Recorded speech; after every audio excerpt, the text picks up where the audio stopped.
Cinema മേഖലയിലെ hybrid കഞ്ചാവ് എത്തിക്കുന്ന ക്രിസ്റ്റീന എന്ന തസ്ലിമ സുൽത്താന ചെറിയ മീനല്ല. കണ്ണൂർ സ്വദേശിയായ തസ്ലിമ തമിഴ് സിനിമയിൽ എക്സ്ട്രാ നടിയായും സ്ക്രിപ്റ്റ് പരിഭാഷയുമായി പ്രവർത്തിച്ചിരുന്നു. അങ്ങനെയാണ് മോളിവുഡിലേക്ക് എത്തുന്നത്. ചെന്നൈയിലെത്തിയ ന്യൂജൻ സിനിമാക്കാരുമായി അടുത്ത തസ്ലിമ മട്ടാഞ്ചേരി മാഫിയയുടെ പ്രിയപ്പെട്ട സുഹൃത്തായി. ഇതോടെ കൊച്ചിയായി കേന്ദ്രം. 3 മലയാളം സിനിമകളിലും മുഖം കാണിച്ചു. തൃക്കാക്കര കേന്ദ്രീകരിച്ച് മസാജ് പാർലർ നടത്തിയിരുന്നു. മയക്കുമരുന്ന് നൽകി പ്രായപൂർത്തിയാകാത്ത പെൺകുട്ടിയെ പീഡിപ്പിച്ച കേസിൽ കുടുങ്ങിയതോടെ എല്ലാവരും എല്ലാം തിരിച്ചറിഞ്ഞു. അപ്പോഴും മട്ടാഞ്ചേരി മാഫിയ ക്രിസ്റ്റീനയെ മറന്നില്ല. മണിക്കൂറുകളോളം ഉന്മാദം കിട്ടുന്ന കനാബിസ് ഇൻസിക്ക, കനാബിസ് സറ്റീവ ഇനങ്ങൾ മലയാള സിനിമയിലെ യുവ സൂപ്പർ താരങ്ങൾക്ക് പ്രിയങ്കരമായത് തസ്ലീമയിലൂടെയാണ്. സാധാരണ കഞ്ചാവിന് ഗ്രാമിന് പരമാവധി 300 രൂപയാണ് വിലയെങ്കിൽ ഇവയ്ക്ക് ഗ്രാമിന് 10,000 വരെയാണ് വില. അതുകൊണ്ട് തന്നെ താരങ്ങളെ പോലുള്ളവർക്ക് മാത്രമേ ഈ വില താങ്ങാനാകൂ. MDMAയും മറ്റ് രാസലഹരികളും തസ്ലീമയുടെ കൈകളിലൂടെ സുലഭമായി ഒഴുകിയിരുന്നതായാണ് നിഗമനം. സിനിമകളിൽ ചെറിയ വേഷങ്ങൾ ചെയ്തിട്ടുള്ള തസ്ലീമ ലഹരി ഇടപാടിൽ നിന്ന് ലഭിക്കുന്ന പണം ആഡംബര ജീവിതം നയിക്കാനാണ് ഉപയോഗിച്ചിരുന്നത്. മംഗലാപുരം, കോഴിക്കോട്, കൊച്ചി നഗരങ്ങളിൽ ലഹരി ഇടപാട് തുടർന്നു.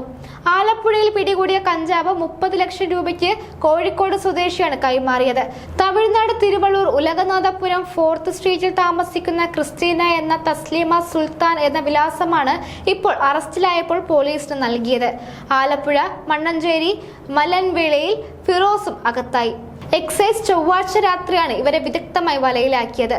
ശ്രീനാഥ് ഭാസി, ഷൈൻ ടോം ചാക്കോ ഉൾപ്പെടെ പലർക്കും ലഹരി വസ്തുക്കൾ കൈമാറിയിട്ടുണ്ടെന്ന് തസ്ലീമ വെളിപ്പെടുത്തി.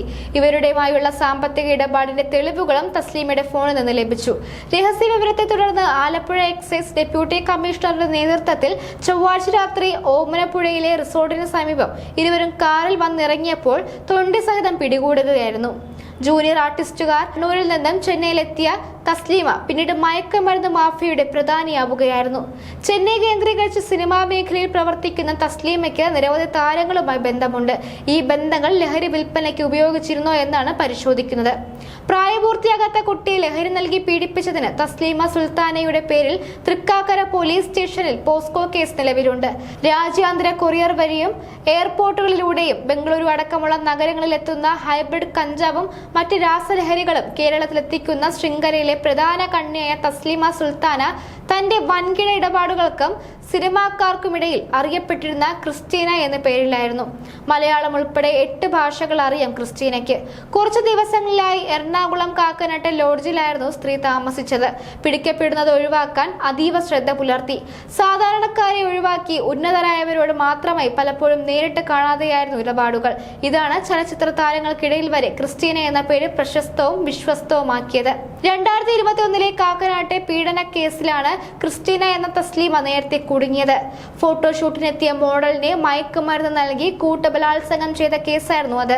ക്രിസ്റ്റീനയുടെ സഹായത്തോടെയാണ് 3 ദിവസം ലോഡ്ജിൽ പൂട്ടിയിട്ട് ബലാത്സംഗം ചെയ്തതെന്നായിരുന്നു യുവതിയുടെ പരാതി. അനാശാസ്യത്തിന് നിർബന്ധിച്ചുവെന്നും യുവതി പറയുന്നു. മലപ്പുറത്ത് നിന്ന് യുവതി ഫോട്ടോഷൂട്ടിന് കൊച്ചിയിലെത്തിയത്. 1 മുതൽ 3-ാം തീയതി വരെ മുറിയിൽ പൂട്ടിയിട്ടായിരുന്നു കൂട്ടബലാത്സംഗം. കളമശ്ശേരി സ്വദേശിയുടെ ലോഡ്ജ് സംഭവത്തിന് 3 മാസം മുമ്പാണ് ക്രിസ്റ്റീന വാടകയ്ക്കെടുത്തത്. അന്ന് വാർത്തകളിൽ നിറങ്ങി നിന്ന പേരായിരുന്നു തസ്ലീമ സുൽത്താന. ഇപ്പോഴിതാ ഒരു ഇടവേളയ്ക്ക് ശേഷം വീണ്ടും തസ്ലീമ സുൽത്താന ചർച്ചയാവുകയാണ്.